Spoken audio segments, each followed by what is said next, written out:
मोदी के बाद उनकी कुर्सी को संभाल सकते हैं ये 5 शख्स। दोस्तों, नरेंद्र मोदी के बाद कौन होगा बीजेपी में पीएम पद का वारिस, सच जान लीजिए।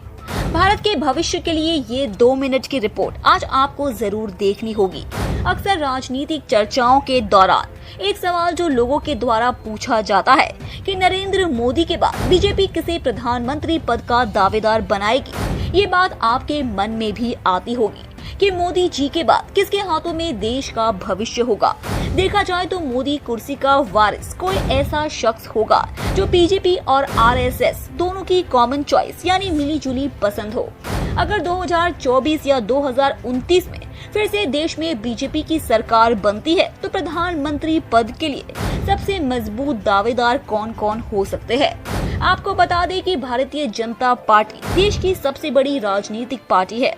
वर्तमान समय में हमारे देश की राजनीति सत्ता पर भी ये पार्टी आसीन है। पूरी दुनिया में देश का मान बढ़ाने वाले नरेंद्र मोदी जी भी बीजेपी के ही कार्य करता है। ऐसे में बीजेपी में कुछ ऐसे नाम है जिन्हें मोदी का उत्तराधिकारी माना जा सकता है। नितिन गडकरी। दोस्तों, अगर इस बात पर गौर किया जाए कि पिछले 8 साल में जनता की भलाई के लिए किस मंत्री ने सबसे ज्यादा काम किया है तो उसमें नितिन गडकरी का नाम सबसे ऊपर आता है। सड़क परिवहन मंत्री नितिन गडकरी ने जिस तेजी से देश के विकास में अपना योगदान दिया है, राजमार्गों का निर्माण करवाया है, ये वाकई काबिले तारीफ है। तो ऐसे में संभव है कि अपने काम के प्रति समर्पण और जनता से जुड़े होने की वजह से बीजेपी नितिन गडकरी को मोदी का उत्तराधिकारी बना सकती है।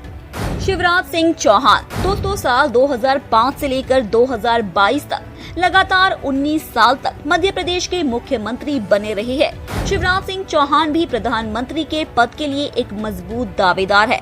आपको बता दें कि साल 2014 के लोकसभा चुनाव से पहले तक शिवराज सिंह चौहान को बीजेपी की तरफ से प्रधानमंत्री पद का एक सशक्त दावेदार माना जाता था, लेकिन नरेंद्र मोदी की दावेदारी और जनता के बीच उनकी लोकप्रियता को देखते हुए शिवराज सिंह चौहान ने प्रधानमंत्री की दावेदारी से खुद को अलग कर लिया था।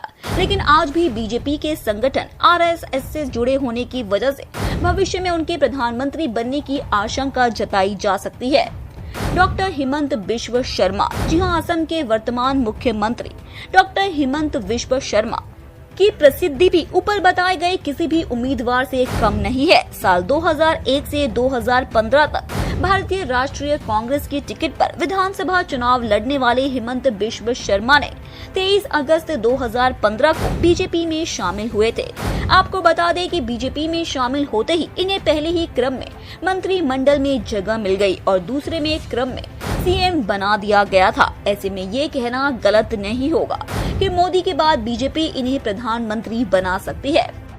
अमित शाह। देश में वर्तमान में गृह मंत्री श्री अमित शाह भी पीएम मोदी के प्रधानमंत्री पद के दावेदारों में से एक है।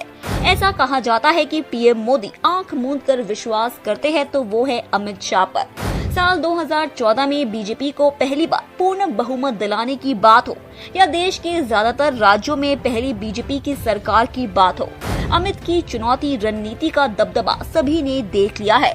आपको बता दें कि बीजेपी का ये घोषित नियम है कि 75 वर्ष की उम्र पार करते ही किसी भी नेता को अपने पद से इस्तीफा देना होता है। ऐसे में अगर 2029 में बीजेपी की सरकार लोकसभा चुनाव जीतती है तो अमित शाह भी प्रधानमंत्री बन सकते हैं।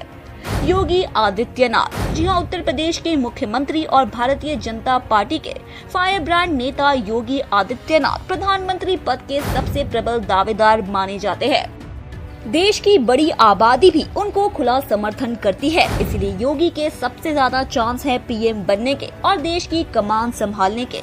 इन सब में से आप किस प्रधानमंत्री दावेदार को अपना वोट देंगे?